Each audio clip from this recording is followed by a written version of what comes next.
Bonjour les amis, bienvenue à tous dans cette nouvelle vidéo dans laquelle je vais vous présenter comment est-ce qu'on peut parvenir à installer un système d'exploitation Windows 10 dans un ordinateur. Maintenant, la première des choses, vous devez d'abord vous assurer que vous voulez installer soit à partir d'une clé USB ou soit à partir d'un CD, et vous devez vous assurer que vous avez déjà mis, disons, les systèmes dans la clé USB ou soit dans un CD. Pour ce que moi je vais faire ici, moi j'ai une clé USB, vous voyez. J'ai déjà installé le système d'exploitation dans cette clé USB. Maintenant, je vais faire quoi? Je vais directement brancher cette clé USB sur un port de l'ordinateur. Je vais brancher ça ici, à ce port ici. Je vais débrancher. C'est une clé USB Toshiba, 16 Go.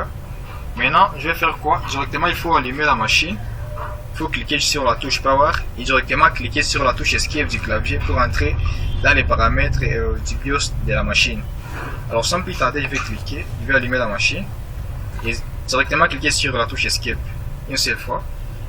Directement en cliquant là-bas, directement j'entre dans le menu des BIOS de mon ordinateur, de cette machine ici. C'est une machine HP, marquée HP, vous voyez. Maintenant là j'ai plusieurs options. Nous avons F1, information sur le système, F2, diagnostic système, F7, HP Spare Key, F9, option du périphérique de démarrage, F10 et F12.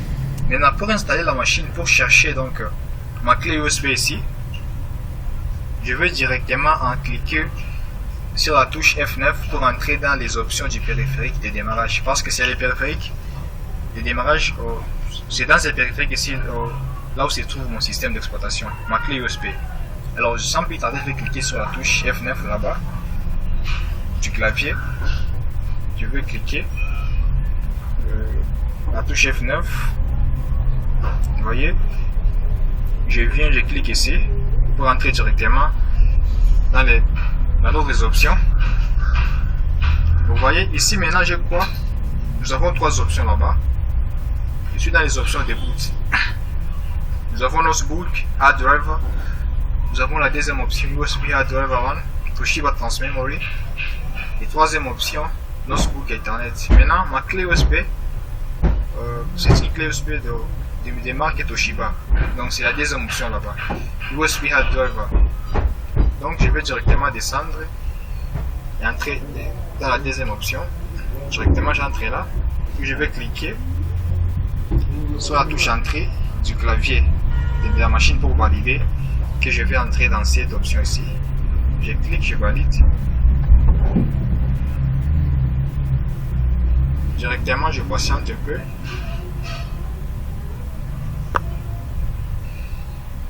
Directement, quand je validais sur la touche, la deuxième option, là où il fallait entrer, choisir donc les supports, directement nous avons la fenêtre ici qui vient de s'ouvrir. Donc c'est le début du processus d'installation. Ici nous avons la première partie où il faut choisir le langage ou bien la langue dans laquelle je vais configurer le système d'exploitation qui sera installé sur l'ordinateur. La langue qui est par défaut là-bas c'est le français, vous voyez. Langue installée, le français, il peut écrire français. Quand je sais un peu d'entrer là-bas, nous avons cette langue seulement. Donc c'est un système d'exploitation qui peut être configuré seulement en français. Ici maintenant, deuxième option ici, format horaire de mémoire. Quand j'entre là-bas, nous avons français France, français Gabon, français Guadeloupe, etc. Je vais choisir le français de la France. Vous voyez. Directement, bon, je vais continuer. Je vais cliquer sur la touche, les boutons suivants là-bas pour continuer les autres options. Je clique. Directement, nous avons cette partie ici, cette interface. On me dit qu'il faut cliquer sur installer maintenant pour valider le processus d'installation. Directement, je clique sur là-bas, je clique sur installer maintenant. Et voilà, maintenant on écrit démarrage du programme d'installation. Je vais patienter un peu. La machine va commencer l'installation maintenant. Il faut un peu de patience. Directement, nous avons cette partie qui vient de s'ouvrir. Vous voyez. Maintenant ici, il faut juste cliquer, il faut juste cocher et accepter les termes du contrat de licence de Windows. Donc, vous êtes obligé de valider cette option ici. Vous ne pouvez pas continuer tant que vous n'aurez pas encore coché cette case ici. Vous voyez, là on écrit j'accepte les termes du contrat de licence. Donc c'est obligatoire ici. Nous sommes toujours à la première option, donc à la première étape. Nous sommes à l'étape des collectes des informations. Vous voyez, ici sur suivant, on ne peut pas continuer tant qu'on n'a pas encore validé. Quand j'essaie d'amener les pointeurs sur suivant là-bas, je ne vais pas continuer. Donc je suis obligé de cocher, d'accepter les termes du contrat de licence de Windows. Donc, vous devez valider là-bas. Et après maintenant, venir là-bas, cliquer sur suivant pour continuer. Je vais cliquer sur suivant. Je clique. Directement, nous avons la partie ici qui vient de s'ouvrir. Vous me dites quel type d'installation je vais effectuer. Ici, j'ai des choix. Nous avons le premier choix, c'est la mise à niveau. Le deuxième choix, c'est la personnalisation. Je vais cliquer sur personnaliser. Donc, j'aimerais moi-même personnaliser mon système ainsi que d'autres paramètres. Je clique sur personnaliser. Puis je valide. Directement ici, nous avons quoi? Nous avons cette partie où maintenant il faut choisir le lecteur sur lequel j'aimerais installer mon système d'exploitation. Voilà, ici maintenant, il faut juste choisir les lecteurs sur lesquels j'aimerais installer les systèmes d'exploitation. Nous avons 3 lecteurs ici. Nous avons lecteur 0 partition 1. Ils sont écrits quoi? Réservés au système. Donc c'est les lecteurs sur lesquels il faut installer les systèmes d'exploitation. Nous avons les deuxième lecteur 0 partition 2. Le troisième lecteur 0 espace non alloué. Vous voyez? Puis ici en bas, nous avons plusieurs options. On peut actualiser, on peut supprimer un lecteur, on peut soit formater un lecteur, ça tout dépend de vous. Maintenant, sans plus tarder, je vais faire quoi? D'abord, je regarde ici, donc la taille de chaque lecteur, ainsi que l'espace libre qui se trouve dans chaque lecteur. Voilà, maintenant ici, c'est quoi? Pour le lecteur 0 partition 1, vous me dites la taille totale c'est 579 mégas et l'espace libre c'est 562 mégas. Lecteur 0 partition 2, la taille c'est 243.6 gigas, l'espace libre c'est 243. Donc c'est un lecteur qui n'est pas encore occupé. Et enfin le dernier c'est 221.6 gigas avec l'espace libre de 221. Maintenant si je regarde ici, pour le lecteur 0, c'est un lecteur de 579 mégas et un espace de 562 mégas. Alors que les systèmes d'exploitation prennent généralement des gigas. Donc ça veut dire que le système d'exploitation ne peut pas contenir dans ce lecteur ici, dans les premiers lecteurs. Maintenant je vais faire quoi? Je vais maintenant vous voyez, même quand je sélectionne là-bas les premiers lecteurs et quand je descends ici, on me dit quoi? Impossible d'installer Windows sur le lecteur 0 parce qu'il n'y a pas assez d'espace là-bas. La taille est trop petite. Le système d'exploitation prend généralement plusieurs gigas. Ce qui veut dire que je peux changer de lecteur. Je peux vouloir, par exemple, installer les systèmes dans le deuxième lecteur. Vous voyez, quand je sélectionne là-bas les deuxième lecteurs, tellement qu'il y a assez d'espace, directement, l'option suivante ici, je peux continuer. Et maintenant là, je peux cliquer. Donc j'ai choisi les deuxième lecteurs. Ou soit j'ai choisi les troisième lecteurs, il y a aussi l'espace là-bas. Et après, je fais quoi? Après, je clique sur là. La touche suivante. Ou soit si je veux, je peux cliquer ici. Je peux supprimer ces lecteurs. Si je veux, je peux faire ça. On me dit que ça, la partition peut contenir des applications. Je peux supprimer ça pour combiner avec l'espace là avec d'autres. Voilà. Même en supprimant cette partition, il n'y a pas toujours assez d'espace. Bon, dans ce cas, j'ai fait quoi? J'ai choisi les deuxième lecteurs, vous voyez, et après, je clique sur suivant pour continuer. Je valide. Directement, nous avons commencé le début du processus d'installation. Nous avons 5 options là-bas.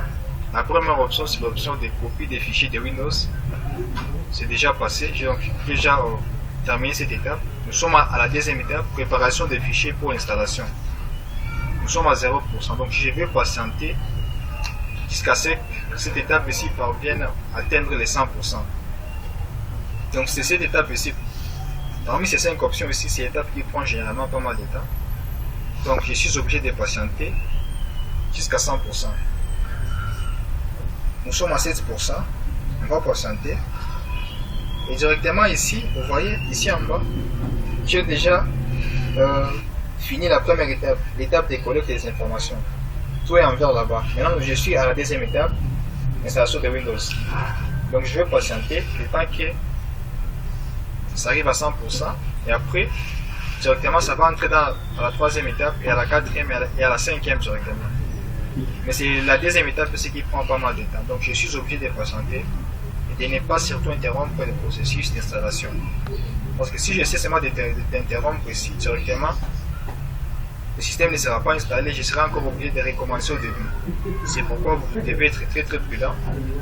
Vous devez vous assurer que vous avez branché votre machine lors de l'installation, que vous l'avez branché soit à un poste récepteur, ou soit votre machine a une grande autonomie. Donc je patiente. Nous sommes à 44%. Je vais patienter. Je dois atteindre les 100%.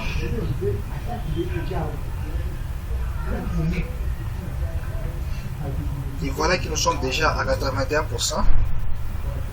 Donc on va patienter jusqu'à atteindre les 100%. Et le temps que le pourcentage, le temps que les étapes ici avance directement, nous voyons ici que la barre de progression est en train de progresser, bien d'avancer petit à petit.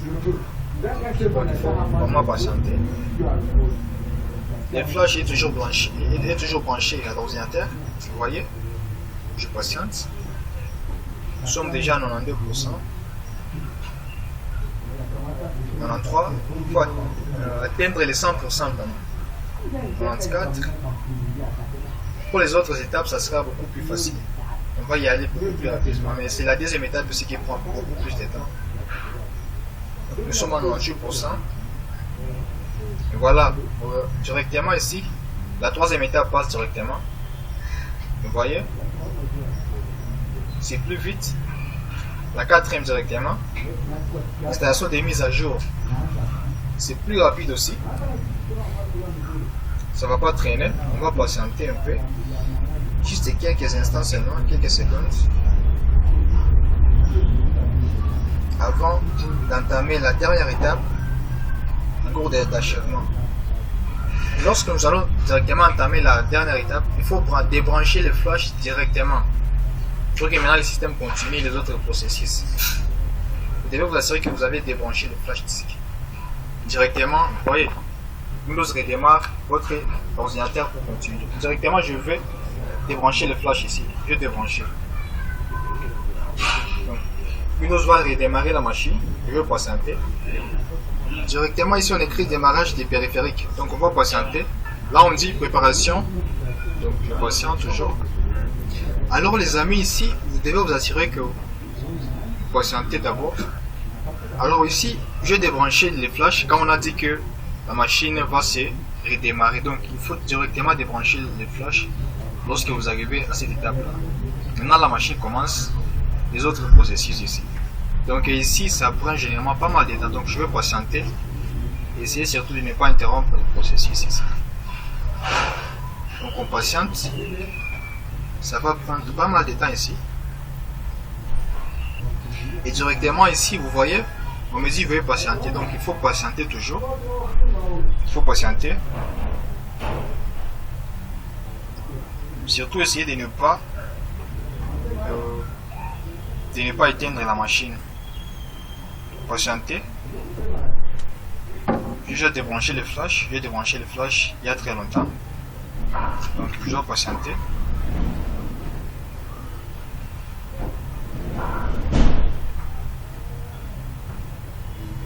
Il va falloir patienter vraiment.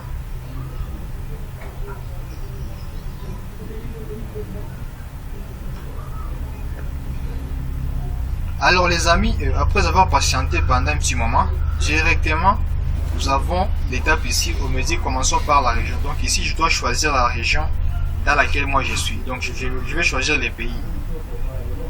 Donc il fallait juste patienter le temps que nous allons arriver à cette étape ici. Alors moi je suis en République démocratique du Congo. Alors je vais choisir la RDC. Je vais choisir. J'ai plusieurs pays là-bas. États-Unis, Éthiopie, etc. Donc il y en a autant vraiment. Tous les pays du monde entier sont là. Non, moi je vais choisir. Vous voyez, il y en a beaucoup. Et je vais choisir la RDC. Les pays dans lesquels je suis.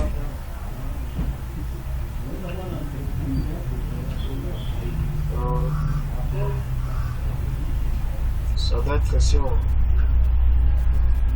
DC, je pense. Je vais choisir. Dans la Colombie, les îles comme voilà. Congo RDC là, vous voyez, j'ai trouvé. Il faut juste entrer là-bas et venir cliquer sur la touche, sur le bouton oui pour confirmer. Maintenant je vais sélectionner la RDC. Directement je vais désélectionner pour valider. Il faut juste venir avec le pointeur de la souris et cliquer sur oui pour valider. Directement je valide la RDC. On me dit maintenant, il faut maintenant choisir le clavier. Donc la disposition du clavier. Moi je vais choisir les claviers. Il y en a autant, il y a français, il y a belge, il y a français Belgique, il y a français Suisse, etc. Il y en a autant. Il y a toute une panoplie de possibilités là-bas. Vous voyez? Si je veux, je peux descendre ici, vous allez voir. Il y en a autant, vous voyez? Il y en a vraiment autant. Maintenant je vais faire quoi? Je vais choisir la disposition française. Donc je choisis ici français. Puis je clique sur oui. Donc valider, confirmer. Je valide. Directement j'entre ici, on me dit. Maintenant ici à cette étape on me dit si je vais ajouter une deuxième disposition du clavier. Vous voyez? Ici j'ai deux possibilités, ou bien deux choix. Soit si je veux, je peux cliquer sur ajouter une disposition, soit si je veux, je peux ignorer carrément. Bon, je vais ignorer. C'est pas trop important. Bon, ça dépend de vous. Je vais ignorer. Je continue. On me dit veuillez patienter toujours. Je patiente. On me dit il est temps de me connecter à un réseau. Est-ce que j'aimerais me connecter à un réseau ou soit j'aimerais ou soit je n'ai pas d'internet si je vais continuer seulement sans internet. Au cas où j'ai été par exemple connecté à un réseau, je peux sélectionner les réseaux ici directement, continuer avec et choisir les réseaux. Mais moi, comme je n'ai pas de réseau en ce moment, je vais juste cliquer ici, je n'ai pas d'internet. Je viens, je clique là-bas pour continuer. Vous voyez? Je clique là-bas, je valide, je continue. Directement, j'entre ici.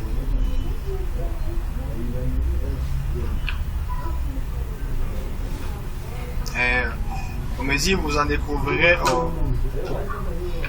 plus une fois connecté à internet. Bon, comment je ne suis pas connecté à internet?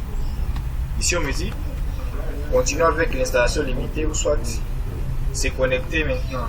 Donc quand je suis connecté à internet, je vais cliquer ici. Mais comme je ne suis pas connecté, donc je vais continuer avec l'installation limitée. Donc je clique là-bas. Veuillez patienter, je continue. On me dit qui sera amené à utiliser ce PC. Alors ici on me dit de choisir, d'insérer les noms de celui qui sera en train d'utiliser le PC ici, dans cette zone qui est ici, vous voyez. Et puis de cliquer sur suivant pour continuer. Donc moi je vais faire quoi? Celui qui sera appelé à utiliser la machine, par exemple, je peux mettre, je mets utilisateur par exemple. Je vais écrire là-bas utilisateur. Utilisateur. J'écris l'utilisateur puis je vais cliquer sur suivant pour continuer. Je clique là-bas, je continue. Il me dit si je peux insérer les mots de passe. Bon, si je veux, je peux insérer. Si je ne veux pas, je ne peux pas mettre ça. Alors moi, je ne veux pas insérer les mots de passe. Directement, je clique sur suivant encore pour continuer. me dit veuillez patienter, je patiente.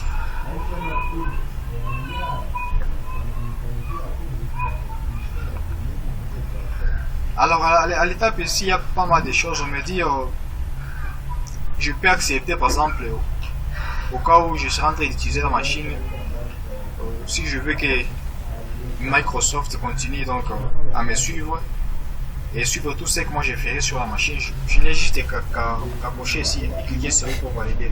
Tout comme si je ne veux pas que Microsoft suive mes activités, ce que je suis en train de faire, je peux juste cliquer sur non pour ne pas accepter.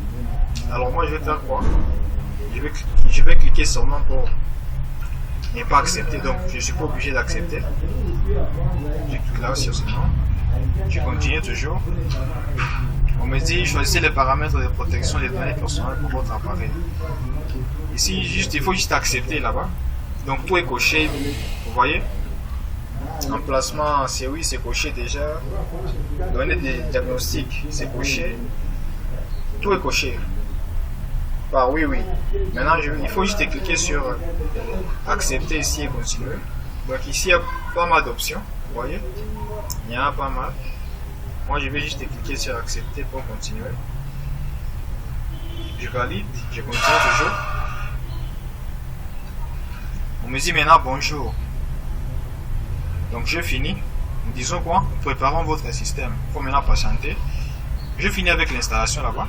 On va maintenant patienter le temps que la machine va afficher l'interface. On me dit ici, cette opération peut durer plusieurs minutes. N'éteignez pas votre PC. Il faut juste patienter. Directement, nous entrons ici. On me dit laissez-nous tout. On me dit n'éteignez pas votre PC. Donc je vais patienter. On me dit maintenant vous y êtes presque. Et voilà, maintenant nous avons maintenant l'interface de Windows qui vient de s'afficher. L'installation s'est très bien passée. Vous voyez, j'ai fini l'installation. Tout est déjà là, tout est ok. J'ai l'interface ici. Vous voyez. J'ai l'interface de Windows. Donc je peux maintenant utiliser la machine. Je peux maintenant installer des pilotes. Je peux maintenant installer des logiciels, etc. Maintenant, j'ai pas mal de choses ici. Et voilà donc maintenant les amis, nous avons fini avec l'installation. Maintenant il faut continuer avec l'installation des pilotes avant d'installer des logiciels. Donc c'était ça les amis, c'était ça. J'ai voulu partager avec vous comment est-ce qu'on peut parvenir à installer un système d'exploitation Windows 10 sur un ordinateur. Donc c'était ça pour aujourd'hui. Je vous remercie beaucoup pour tout ce que vous faites à l'égard de ma chaîne.